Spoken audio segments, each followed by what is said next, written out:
Hey everyone, this is Jamie, and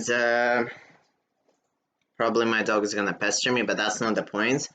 Um, Today I'm gonna talk about a few things, and first of all, I am very, very, very excited that RuPaul's Drag Race got. I'm sorry if I'm butchering the drag name, but Gottmik.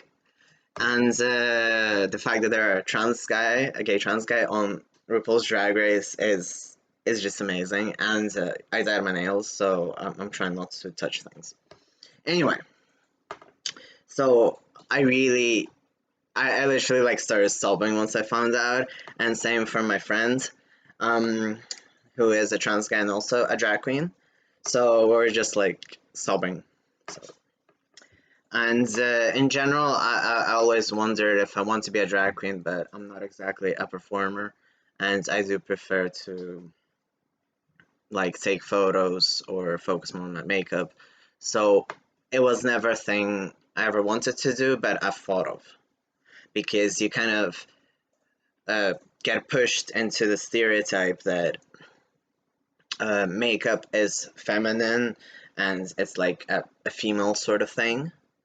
And I know I talked about it for a lot of times that I never really associated it that much with femininity. Um, so yeah, and originally I was going to talk a lot about drag, but I actually came across a video of Joe Rogan discussing Fight Club, and I was like, well, let's talk about masculinity in general then, you know? So basically, uh, my impressions of Joe Rogan is literally like what other people tell me. So until today, I never really watched any of his videos besides like him giving a blunt to Elon Musk. So I was kind of like, okay, he looks weird. I don't like podcasts, etc., etc., etc. And my second exposure to him was my sister saying that she found out about trans guys from Joe Rogan, and that's what made her. Anyway, she kicked me out and stuff. Anyway, but that's not the point. So I had a bad connection. And today I decided to click on the link, which was about Fight Club with its author. I don't want to butcher names, I'm sorry. And Joe Rogan. So basically, uh, it was a trip. Like, if you actually want to entertain yourself, you can watch it. I only managed halfway, so you can compete with me and then write to me in the comments like, haha, I watched till the end of it, and I'm waiting for a brain transplant because it's that bad. So they were discussing how there aren't movies catered for men, and that really got me thinking. Like, because I know that I read these days mostly fan fiction, or I read memoirs, or Murakami, really. But when I was growing up, I read a lot of different books, and it was always from the male point of view that I was interested in. So it was really weird for them to say there's only Fight Club in the Dead Poet Society. And considering the fact that I really want to be an English literature teacher for a bit. And in general, I want to go into creative writing. I still write and etc. So it was really bizarre. I it was literally like I don't want to read, but I'm gonna just say that there aren't books for men, and that's really not the case. Because I don't know. It's like I feel like if I go into any bookstore and I was with Joe Rogan, I'd probably whack him with a book in the first 3 seconds, and it would be from a male perspective about men. So it was really weird.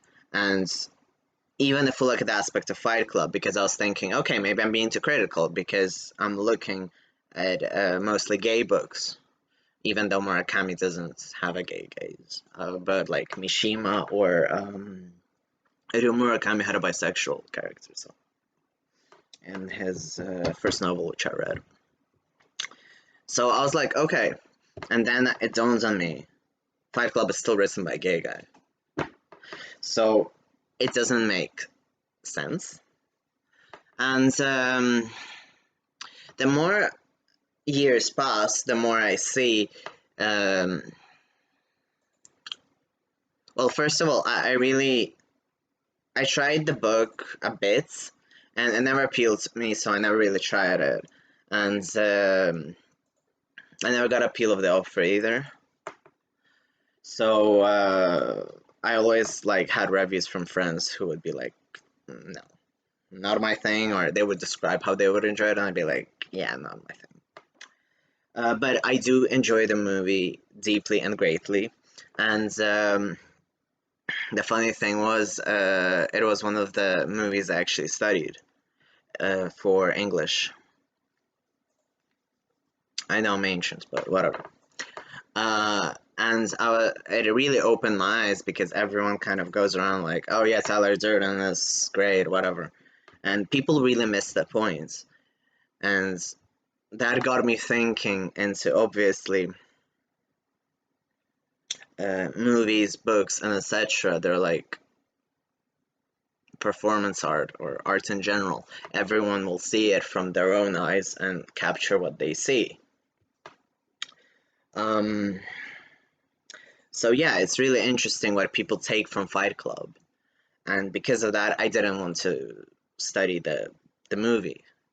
And in the end, I really enjoyed it, and I'm very thankful because it was a great English teacher which I had, and yeah, to this day, I still remember the analysis and the discussions and everything.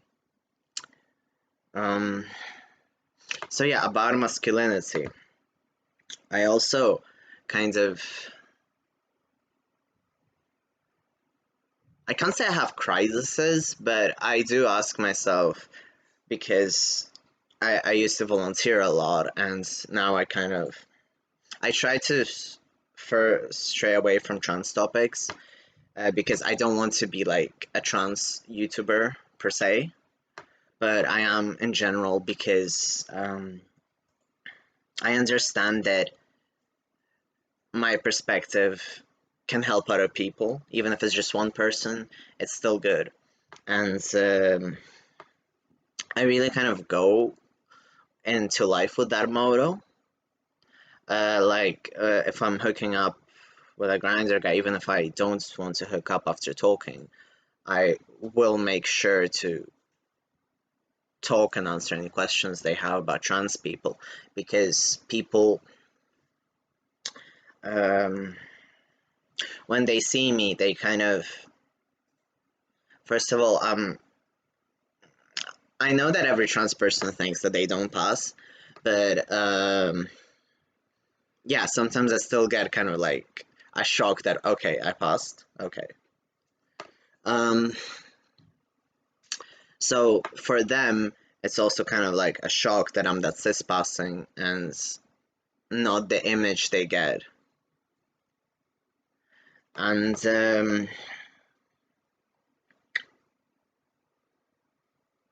I've kind of been in that box where I, no matter what I wear, no matter what I do, I have a very masculine name and mannerisms and obviously facial hair.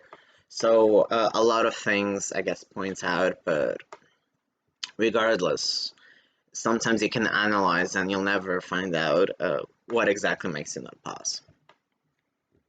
But anyway, so I start thinking like about makeup, and there's a lot of like perception that if you don't fit into the cookie cutter binary guy role, then you're not a guy.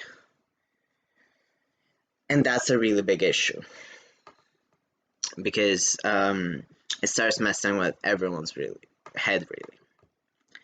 And it's not just to trans men, every kind of gender has their own box of expectations. if you want to call it that. So, and when we don't meet those expectations, we start asking ourselves, like, where do I go? What am I? And,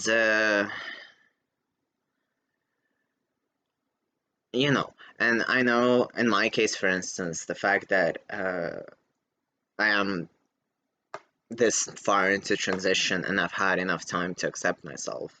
And now that I am out to nearly everyone, because family is kind of, I consider it last step, but in terms of like personal, not extended and etc. Anyway, I'm not going into certain details, but after I came out and I felt that, okay, people aren't just gonna accept me uh, when I tried to be cookie cutter mask for my mom's family side. And my mom would always be like, "Why are you wearing makeup?" I thought because you're wearing makeup, it's a phase, and it's like me with facial hair and like red lipstick, like, what? So, um, after I was kind of everything fell apart, I literally went, I want to grow my hair. I'm gonna wear makeup the way I want. I don't care this at this day and age. I literally, like, if I go into Zara, I'm gonna check everything, besides the kids section because they don't have my size. But regardless, I just go, and I had an interesting discussion as well with my partner recently that the things I look for in the women's section is never the things that women look for in the women's section. And the other day we were in the mall, and I was like, how dare they cater for women in the women's section? So yeah. And in general, I feel like we've started to become more rigid when it comes to masculinity and femininity. And in general, if you look at both of them, it's very interesting how for society they just became more rigid than ever, I think. And obviously, the recent hype with Harry Styles wearing a dress on Vogue, which I think was fabulous, and I love Harry, and I really, really love Harry, and he's amazing, and I love Harry, and you get the point. So basically, and there was a lot of discussion about it. A lot of people spoke out, obviously, like bring back manly men, and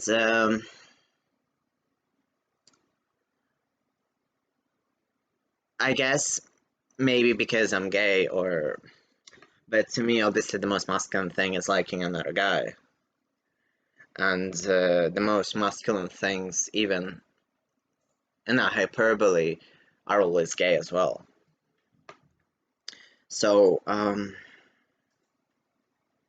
it's really interesting, and then that goes into sexuality, obviously. Um, like I understand, like in my opinion, everyone is capable of falling in love with a person regardless if they. So it's above connection, and sexuality is literally uh, what you kind of are wired for, but it never indicates that you'll just be in that dating pool.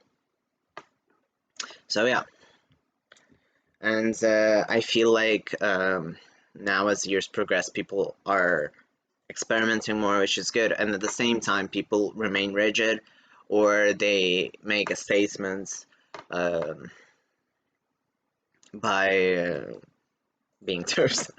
Anyway, so yeah, I don't know, masculinity is quite a difficult topic, and I think not difficult in the sense that it's hard to discuss, but it's really hard to cover it because masculinity for everyone is a different thing. like at the end of the day, I think what we need to take is that regardless of how we express ourselves, and even I need to learn this, um, regardless of how we express ourselves through clothing, through makeup, through hairs, facial, whatever, it's inside that matters. And obviously, um,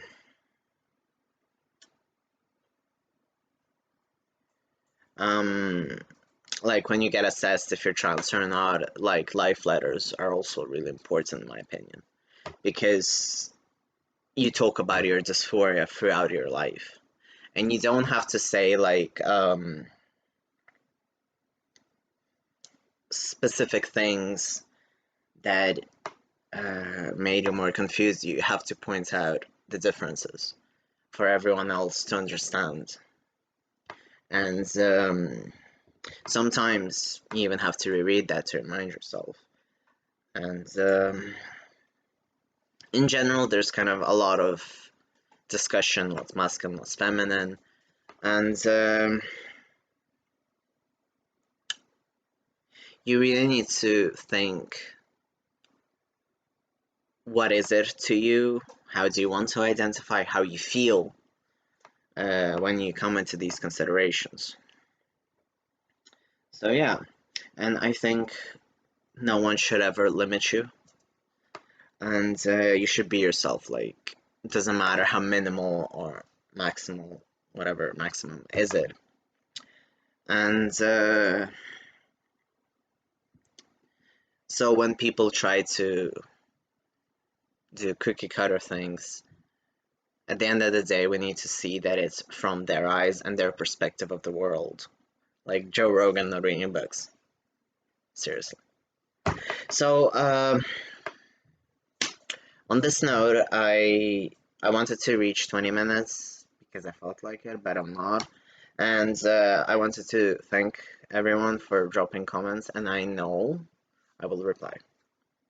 And yeah, please subscribe because I am liking the numbers.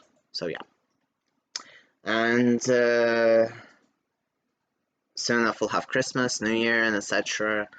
So yeah, probably more jingle bells everywhere. Okay, thank you.